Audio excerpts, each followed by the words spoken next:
अस्सलाम वालेकुम जी। उम्मीद करता हूँ सब लोग खैर ऑफिस से होंगे, खुश रहें, आबाद रहें। रमज़ान मुबारक का पहला अशरा। रमज़ान वो मुबारक महीना जिसमें हमारी जो है वो मजहबी बड़ी गहमा गहमी होती है और साथ में समाजी गहमा गहमी भी होती है। दिन का रोज़ा, रात को क़याम, और लेकिन उसके साथ साथ जो है वो सहर व इफ्तार में जो है वो मुख्तलिफ नौ अक़साम के पकवान, हर घर में एक्टिविटी होती है। आजकल हमारे शहर बल्कि हमारे देश में, पाकिस्तान में ये बहुत ट्रेंड चल पड़ा है कि आप सहर और अफ्तार बाहर की जाए, घर से बाहर। पर्सनली मुझे इसकी पसंद नहीं है। मेरी हमेशा से ख्वाहिश रही है कि जो चीज़, जो आला तरीन पकवान आपको बाहर मिलते हैं वो घर में भी पकाए जा सकते हैं, हाइजीनिकली भी, टेस्ट वाइज सब बेहतर। तो जनाब, आज जो हम डिस्कवर करते हैं रमज़ान में एक बड़ी चटपटी सी लजीज, ये मेरी बकेट लिस्ट में, बकेट लिस्ट मुराद कि मेरी ख्वाहिश इस पर रही, हमेशा से बड़ी ख्वाहिश थी कि इसकी ओरिजिनल रेसिपी ट्रेस हो और मैं इसको एज इट इज़ पकाऊं। वो है जनाब आपका अलमशहूर लखनऊ, जो इंडिया में है, उसके टुंडे कबाबी या गलावटी कबाब। बड़ी मज़े की रेसिपी है, लंबी है, डिफ़िकल्ट है, डिफ़िकल्ट नहीं है, थोड़ी सी टेक्निकल है। मसालों को आपको ख्याल रखना पड़ेगा। अगर आप ये मेरी जो वीलॉग है या रेसिपी जो है, इसको आप ए टू जी पूरा एग्जैक्ट फॉलो करेंगे तो इंशाल्लाह ताला बेहतरीन नताइज 100% आपको मिलेंगे। अच्छा जनाब, गलावटी कबाब, टुंडे कबाब भी कह लें, गलावटी कबाब बेसिकली गलावट वाले कबाब हैं जो कि पैन में होंगे। ये इतनी गलावट इसमें होगी कि ये सीख में नहीं सीख सकते, ग्रिल नहीं हो सकते, तवे पे सीखेंगे। इसमें इंग्रेडिएंट्स का आपने हर इंग्रेडिएंट का ख्याल रखना पड़ेगा। वो स्टार्ट विद, हम इसको लेते हैं मटन में। आप बीफ में भी बना सकते हैं। तो गोश्त आपने जो लेना है, चिकन में नहीं बनेंगे। मटन जो है वो किस तरह लेंगे?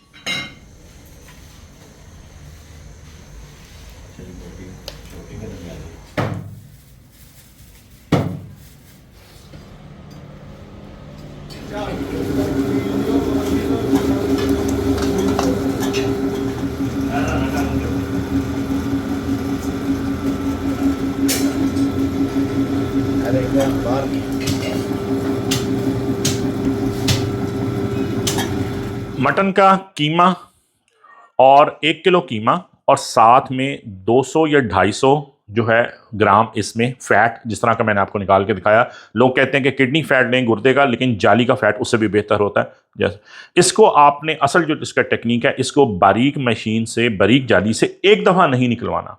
मैंने इसको 3 दफ़ा निकलवाया है। आपने तब तक निकलवाना है जब तक कि इसका रंग जो है वो बिल्कुल इस तरह वाइट नहीं हो जाता। अच्छा जनाब, इसकी मैरिनेशन जो है मटन की, मटन कीमा कैसे बनाना है वो मैंने आपको बता दिया। इसकी 2 स्टेप में मैरिनेशन होगी। ज़रा थोड़ा सा तवज्जो से और ध्यान से आपने इसको नोट करना है। पहली चीज़ गलावट, क्योंकि इसका नाम ही गलावटी कबाब है। तो गलावट में सबसे पहली प्रेफरेंस जो है वो आपकी है कि आपने कच्चे पपीते का पेस्ट आप अपने करीब मार्केट में ढूंढिए। अगर नहीं मिलता तो फिर किसी ऐसे घर को ढूंढिए जिसमें पपीते का दरख्त हो, जिस तरह के मेरे हमसामे हैं, उनसे ताल्लुका ठीक रखिए और वहाँ से कच्चा पपीता पेस्ट बनाइए। छिलकों समेत आपने पेस्ट कब बनाना है, और 1 टेबल स्पून 1 किलो उसमें जाएगा कच्चे पपीते का पेस्ट। इसके बाद 1 टीस्पून, इसको हमने गलावट इतनी करनी है कि बिल्कुल इसको दांत आपको इस्तेमाल ना करने पड़े, मेल्ट इन माउथ। तो हम इसमें 1 टीस्पून, मेरे हाथ में है कचरी पाउडर, ये भी गोश्त का रेशा तोड़ने के लिए काम आता है और हर जनरल स्टोर से आपको अब आसानी मिल जाता है। ये गया इसमें 1 टीस्पून कचरी पाउडर। 1 टेबल स्पून लहसुन का पेस्ट। याद रखिएगा, इसमें हर चीज जो जाएगी वो कुटी हुई नहीं जाएगी, पेस्ट जाएगा। इसी तरीके से 1 टेबल स्पून अदरक का पेस्ट, कुटी हुई, क्रश्ड नहीं। 1 टेबल स्पून हीप्ड, ये जो आपको ब्राउन पेस्ट नजर आ रहा है, ये फ्राइड अनियन का थोड़ा सा पानी डाल के पेस्ट बनाया हुआ है। आपने कूट के या पीस के ड्राइड नहीं डालने, इसका पेस्ट बनाने के आपने ब्राउन अनियन का वो पेस्ट डालना है। उसके बाद ये भी आपको पेस्ट बनाना पड़ेगा। आप किसी भी ड्राई फ्रूट की दुकान से एक थोड़ा सा आप काजू, लेकिन जो रोस्टेड है, या कच्चा लेते हैं तो घर ला के रोस्ट करना पड़ेगा। बेहतर है कि आप रोस्टेड काजू ले लीजिए, इतना सिर्फ, जिसमें 1 टेबल स्पून, हल्का सा इसमें दूध के 2 टेबल स्पून डाल लीजिए या पानी का, और इसका ये थिक पेस्ट बनाना है। पाउडर भी कर सकते हैं शामिल, लेकिन पेस्ट हो जाए तो ज़्यादा बेहतर है। ये इसमें जाएगा।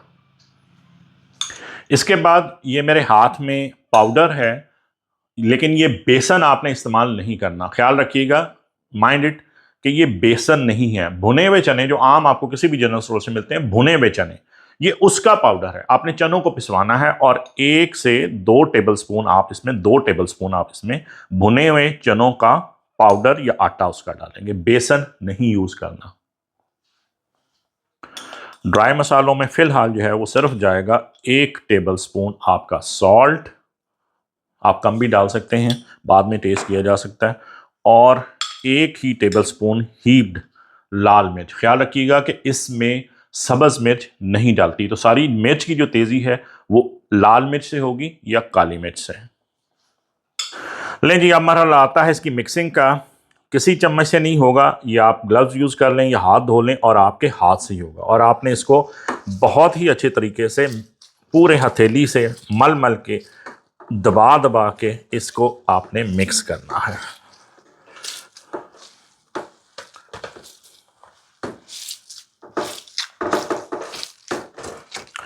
गूंदने के दौरान 1 टेबलस्पून देसी घी। गूंदते गूंदते ही आपको पता चल जाएगा कि इसका रेशा टूटने लग गया हुआ है और ये बिल्कुल लेसदार मुलायम होता जा रहा है। लेकिन अभी इसको आपने गूंद के 1 घंटा इस जो टेंडराइज़र हैं दोनों, आपका पपीता पेस्ट भी और कचरी भी, ये दोनों टेंडराइज़र हैं, इनको आपने वक्त देना है ताकि ये इसको बिल्कुल रेशे को कीमे के तोड़ के इसको नरम कर दें। तो जनाब, अब आता है second marination, the magic portion, the magic part of this recipe. ये बड़ी दिलचस्प है और थोड़ा सा मुश्किल भी है इसकी इंग्रेडिएंट ढूंढना। वो मैं आपको बताता हूँ कि आपने इसको कहाँ से ढूंढना है, कैसे तलाश करना है। देखिए जी, पहले हम उन मसालों का देख लेते हैं जो कि आपको हर बड़ी मार्ट से, बड़े स्टोर से मिल जाएंगे, ग्रॉसरी स्टोर से मिल जाएंगे। तो स्टार्ट विद हम ब्लैक पेपर, 1 टीस्पून हमने काली मिर्च है, इसको हमने पीसना है। 5 मैंने बड़ी इलायची ली हैं काली, इनके दाने, साबुत नहीं। और ये 10-12 जो है सब्ज़ इलायची, ये भी इजीली अवेलेबल है। आपका तेज़पात 2 अदद हैं, 2 जो है वो बादियान के फूल हैं। काला ज़ीरा आपने 1 टीस्पून डालना है, और ये जायफल जवित्री आपके सामने, ये 2 फूल और ये 2 पार्ट इसके। ये तो आ गया कि आपको जो हर जगह से इस आसानी के साथ मिल जाती है। अब आ जाते हैं उस मसाले के लिए जिसके लिए आपको थोड़ी सी तगोदो करनी पड़ेगी।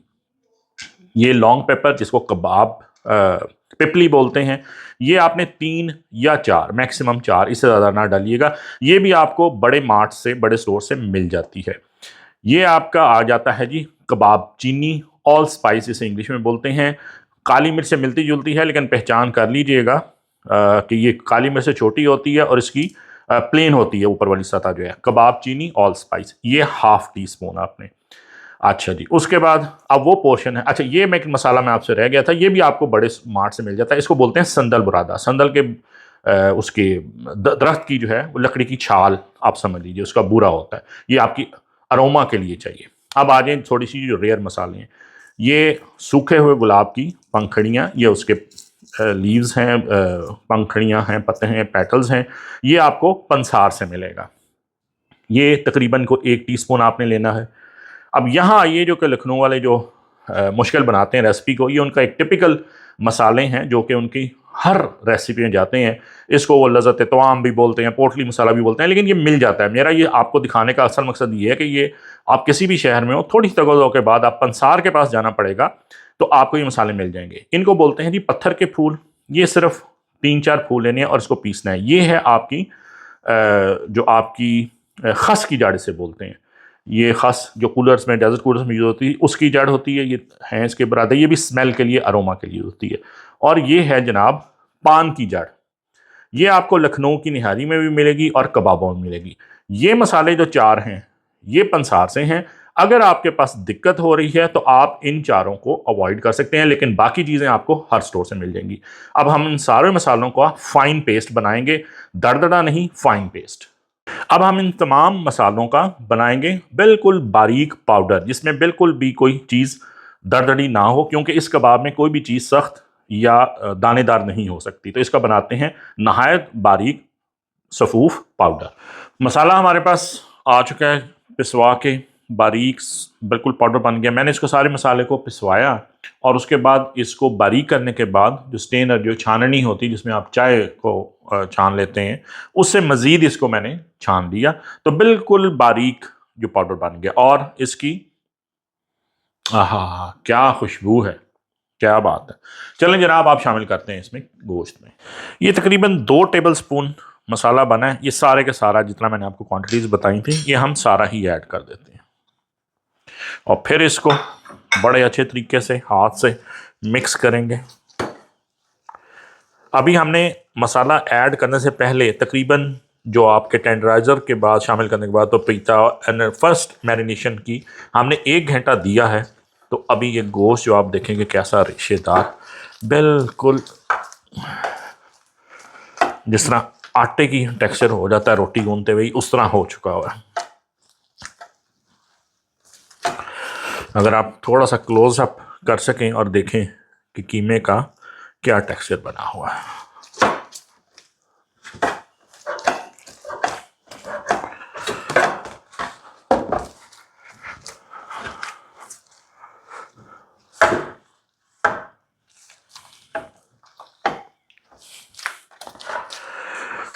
आप नोट करें कि ये कितना सॉफ्ट प्लेन इसका टेक्सचर हो चुका हुआ है, कोई भी चीज़ में दानेदार नहीं आपको मिलेगी। ये आपका रिक्वायर्ड टेक्सचर है।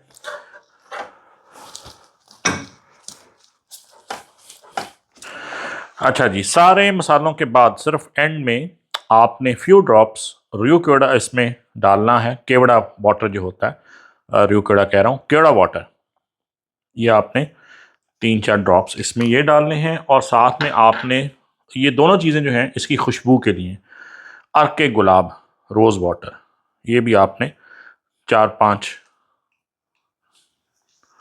जो है वो ड्रॉप्स आपने इसमें शामिल करने हैं।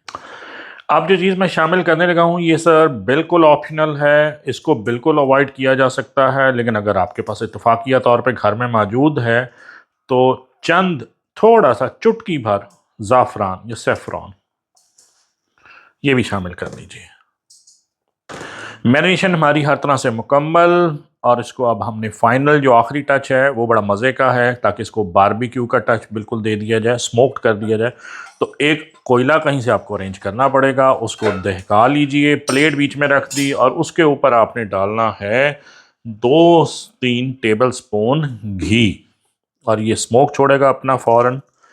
और फिर आपने इसको ढक देना है किसी बर्तन से और 5 मिनट के लिए ऐसे ही रहने दीजिए। कोयले के स्मोक से क्या खुश ज़बरदस्त बारबेक्यू स्मेल इसमें पैदा हो जाएगी। 5 मिनट इसको ऐसे छोड़िए, मीनवाइल हम इसको तलने का बंदोबस्त करते हैं। 5 मिनट के बाद जब आप इसका कवर उठाते हैं तो कुछ इस किस्म का मंजर होना चाहिए। वाह, ज़बरदस्त जना, हमारा जो है कीमा जो है वो प्रॉपर तरीके से स्मोक हो चुका है। इसको रिमूव कर दीजिए, हल्के से गीले हाथ से इसको दोबारा एक दफ़ा सेट कर लीजिए, मिक्स कर दीजिए। रेडी टू फ्राई जी। अब करते हैं इसका फ्राइंग का प्रबंध। अच्छा जी, इसको को ख़ास कबाब की शक्ल देने की ज़रूरत नहीं है, बस एक मुनासिब सी क्वांटिटी बनाइए, ऐसे रखिए और इस पर फेंक दीजिए। इसका यही तरीका है, इसी तरह ये सिक जाएंगे। जो भी साइज़ आपको चाहिए होगा थोड़ा सा गोल बना के इसको आप ऐसे एक दफ़ा दबा दीजिए तो आपका कबाब बन जाएगा।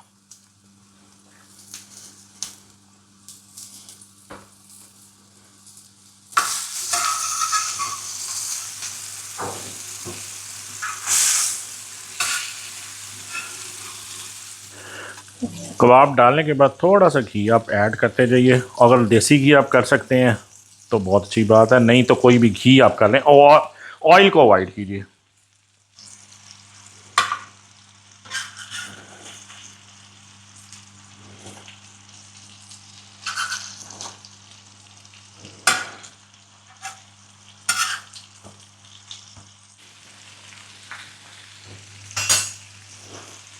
मेरे ख्याल में 2 minute each side would be enough. और ज़रा केयरफुली, बहुत ही नरम कबाब हैं, टूटने ना पाएँ।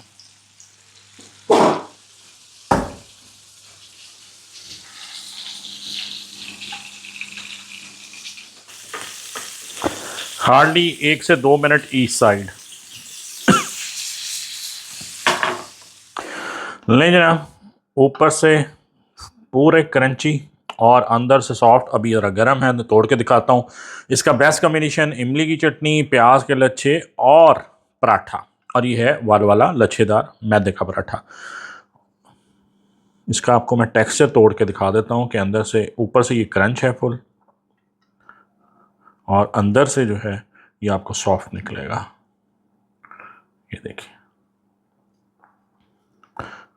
टूटते टूटते कबाब हैं, और इसको आप 1 बाइट के तौर पे भी खा सकते हैं। ये देखिए, अंदर से बिल्कुल नरम है, ऊपर से क्रंच है। पंजाबी में कहते हैं रुलते गए हैं पर चस पड़ी आई है। मतलब ये कि है तो ये मेहनत तलब काम, लेकिन आजकल रमज़ान में सहर के लिए, बच्चों के लिए, पूरी फैमिली के लिए बड़ा ही ज़बरदस्त कम्बिनेशन है। अगर इस वक्त रोज़ा ना होता तो मैं आपको टेस्ट करके भी बताता, लेकिन आपको फीडबैक, आप डू ट्राई दिस रेसिपी और मुझे कमेंट्स में अपना फीडबैक लाजमी दीजिएगा।